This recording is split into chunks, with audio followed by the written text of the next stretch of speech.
అసలిప్పుడు సడెన్‌గా కేసీఆర్ ప్రజాక్షేత్రంలోకి రావాల్సిన అవసరం ఏమొచ్చింది? ఈ రెండిటికి ఏమైనా లింక్ ఉందా? ఏమంటారు? అది జీవన్ రెడ్డి గారి జైనింగ్ సభ అండి. మళ్ళా కూడా నేను చెప్తున్నా. జీవన్ రెడ్డి గారు జైనింగ్లు. ఏదో కవిత కోసమో, లేకపోతే రేవంత్ రెడ్డి కోసమో మేము పెట్టుకోలేదు. ప్రజా ఆశీర్వాద సభ ముఖ్యంగా అంటున్నారు. మమ్మల్ని చూసి ఎవరిని ఆశీర్వదించాలి?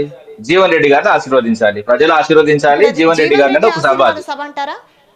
లేదు, ప్రజలు జీవన్ రెడ్డి ఆశీర్వదించాలి కాబట్టి సభ పెట్టుకున్నాం. ఇంకోటి ఏంటంటే అక్కడ ఏదైనా క్లియర్ గా మీరు చూసుకోండి. ఎందుకంటే ఇది రాష్ట్ర వ్యాప్తంగా జరిగే మీటింగ్ కాదు. ఓన్లీ అక్కడ నియోజకవర్గాల దగ్గరున్న నియోజకవర్గాల ప్రజలు మాత్రమే, అక్కడ ఉన్న కార్యకర్తలు, అదే విధంగా జీవన్ రెడ్డి గారితో ఎవరైతే చేరుతున్నారో ఆ ప్రజలు వచ్చి అక్కడ ఉంటున్నారు. వాళ్ళని ఉద్దేశించి అదే విధంగా రాష్ట్రంలో జరుగుతున్న అన్యాయాలు, అదే విధంగా 28 నెలలుగా ఈ కాంగ్రెస్ పార్టీ చేస్తున్న అక్రమాలు, అదే విధంగా ఈ తెలంగాణ నేల మీద జరుగుతున్న బుల్డోజులు, అదే విధంగా గత ప్రభుత్వం ఉన్నప్పుడు ఆ ఆంధ్ర సంబంధించిన గానీ, లేకపోతే ఇతర రాష్ట్రాల్లో గానీ కనీసం ఇండను కూల్స్తే మొత్తం ఆ బుల్డోజ్ ప్రభుత్వం, ఈ బుల్డోజ్ ప్రభుత్వాన్ని గప్పాలు కొట్టే కాంగ్రెస్ ప్రభుత్వం ఇప్పుడు ఈ రాష్ట్రంలో చేస్తున్నది ఏందన్నది కూడా క్లియర్ గా వివరించడం జరుగుతుంది.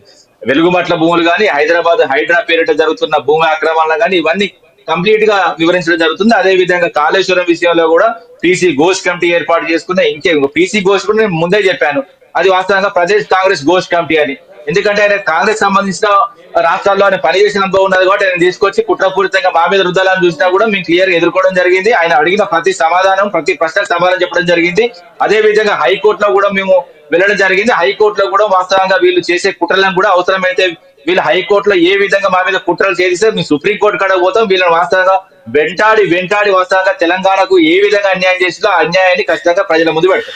జీవన్ రెడ్డికి జరిగిన అన్యాయం, జీవన్ రెడ్డికి జరిగిన పరిస్థితులు, అదే విధంగా జీవన్ రెడ్డి సన్నిహితుడు గంగారెడ్డిని మిట్ట మధ్యాహ్నం 2024లో 25లో స్టార్టింగ్ 24లో ప్రభుత్వం వచ్చింది. 25లో నడి రోడ్డు మీద చంపిన తర్వాత మళ్ళీ కాంగ్రెస్ వాళ్ళే చంపడం వల్ల కాంగ్రెస్ సీనియర్ లీడర్ ను కాంగ్రెస్ లో చంపడం, ఆయన పూర్తిగా అసహనం వ్యక్తం చేశాడు. అసలు రాష్ట్రంలో పరిపాలన ఉన్నదా లేదా, అసలు శాంతి భద్రతలు ఎక్కడున్నాయి, అదే విధంగా అని మాట్లాడిన క్రమంలో కాంగ్రెస్ పార్టీ ముఖ్యంగా రేవంత్ రెడ్డి వచ్చిన తర్వాత సీనియర్ల విషయం చూపెడుతున్న సిచ్యువేషన్స్ కానీ, ఆయన ఓన్లీ చంద్రబాబు చెప్పు చేతులు నడుస్తున్నాడు, చంద్రబాబు టచ్ లో ఉన్న వాళ్ళకి మాత్రమే పదవులు వస్తున్నాయి, అదే విధంగా కరుడు కట్టిన కాంగ్రెస్ వాళ్లకు పదవులు వస్తలేవు అన్నది వాళ్ళ పార్టీలో నడుస్తున్న వాదన. అదే విధంగా గాంధీ భవన్ సాక్షిగా కూడా మొన్నటికి మొన్న వాస్తవంగా చాలా సందర్భాల్లో పాత వాళ్ళు కొత్త వాళ్ళని ఆ కుర్చీలు మడత పెట్టుకొని కొట్టుకున్న పరిస్థితిని చూసాం. అదే విధంగా గాంధీ భవన్ సాక్షి గప్ప గుద్దుకున్నది కూడా చూసాం. వాళ్ళ క్రమశిక్షణ లేని పార్టీని గుగ్గుల్లో కొడితే వాస్తవంగా వచ్చే మొదటి పదం కాంగ్రెస్ పార్టీ.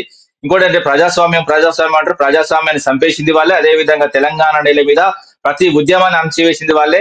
ఇంకోటి ఏంటంటే వాళ్ళతోని తెలంగాణకి ఎప్పుడైనా ప్రమాదమే తప్ప వాళ్ళతో లాభం లేదండి. ఇంకోటి ఏంటంటే తెలంగాణ ప్రజలు ఏ విధంగా ఆలోచించాలంటే, మేము ప్రభుత్వం అయితే వాస్తవంగా మేము చేసిన దానికంటే బెస్ట్ గా చేస్తారు, మేము 1 ఇస్తా అంటే 2, 2 ఇస్తా అంటే 3, ఈ విధంగా అబద్ధాలు చేపిస్తున్న ప్రభుత్వాన్ని ఖచ్చితంగా గౌరవ్ కేసీఆర్ గారు ఇప్పుడు 28, 29 నెలలుగా కాంగ్రెస్ ప్రభుత్వం చేసి చెప్పింది ఏంది, చేస్తున్నది ఏంది, పగలు ప్రతీకారాల మీద ఉన్న కాన్సన్ట్రేషన్ ప్రజాపాలన అంటారు కానీ ప్రజాపాలన కాదు, ఇది మొత్తం నయవంచన పాలన, ప్రజలను హింసించే పాలన, ప్రజలను బుల్డోజ్ చేసే పాలన తప్ప వీళ్ళతోని వాస్తవంగా తెలంగాణకి ఎవరు లాభం అయిందండి? ఇప్పుడు విద్యార్థుల విషయం పెట్టి చంపబట్టే, అదే విధంగా రైతుల ఆత్మహత్యలు పెరిగాయి, అదే విధంగా ఆటో డ్రైవర్లు ఆగమాగం చేసే, అదే విధంగా చేనేత కార్మికులు చచ్చిపోవట్టే.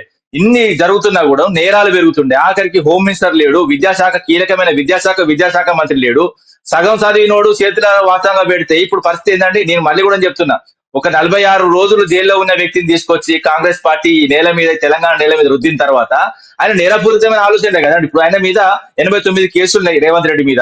ఆయన 2 సార్లు జైలుకి పోయిండు. 2 సార్లు జైలుకి పోయినప్పుడు ఆయన టీ షర్ట్ మీద 1779 నంబర్ వచ్చింది. నేను మళ్ళీ చెప్తున్నా, 1779 పాలన ఇది. ఖైదీ నంబర్ 1779 పాలనలో ఖైదీ పాలించినట్టే ఉంటది, అంతే తప్ప కానీ ఒక ప్రజాస్వామ్య వ్యక్తిగా పాలించినట్టు ఎందుకు ఉంటదండి? ఇంకోటి ఏంటంటే 89 కేసుల్లో దాదాపు 90% భూమి కబ్జాలు, అదే విధంగా భూమికి సంబంధించిన ల్యాండ్ మాఫియా, అదే విధంగా భయపట్టియడం, అదే విధంగా వాళ్ళ మీదకి మిషన్లు పంపడం, ఇలాంటి కార్యక్రమాలు చేసిన రేవంత్ రెడ్డి ఆయన చేతిలో. ఇంకోటి ఏంటంటే అంతేందుకంటే ప్రజాస్వామ్యం ఏర్పడ్డ 2014లో ఏర్పడ్డ రాష్ట్రాన్ని 2015లో ఆంధ్ర ముఖ్యమంత్రి నుంచి డబ్బులు తీసుకొచ్చి డైరెక్ట్ గా దొరికి జైలుకు పోయి జైలు జీవితం అనుభవించి మళ్ళా డ్రోన్ కెమెరా, ప్రైవేట్ ఇంట్ల మీద డ్రోన్ కెమెరా ఎవరు ఎగిరేస్తారంటే డ్రోన్ కెమెరా గలీజ్ గాళ్ళు, వాస్తవంగా చెప్పాలంటే బాత్రూమ్ లో కెమెరాలు పెట్టి చూసేటోళ్ళు, అలాంటి బేకార్ మెంటాలిటీ ఉన్న వాళ్ళే వాస్తవానికి డ్రోన్ కెమెరాలు ఎగిరేస్తారు. అలాంటి కేసులో జైలుకి పోయినట్టు జైలు పెట్టి నువ్వు గలీజ్ పనులు చేసినప్పుడు నువ్వు జైలుకి పోయినావు, అంతే తప్ప నువ్వు మంచి పనులు చేసి జైలుకి పోతారా? ఇప్పుడు మేము చేసినాం, ఉద్యమాలు చేసినాం, మేము తన్నులు తిన్నాం, మా రోడ్ల మీద వాస్తవంగా అప్పుడు ఫైబర్ కర్రలతో కూడా దెబ్బలు తిన్నాం.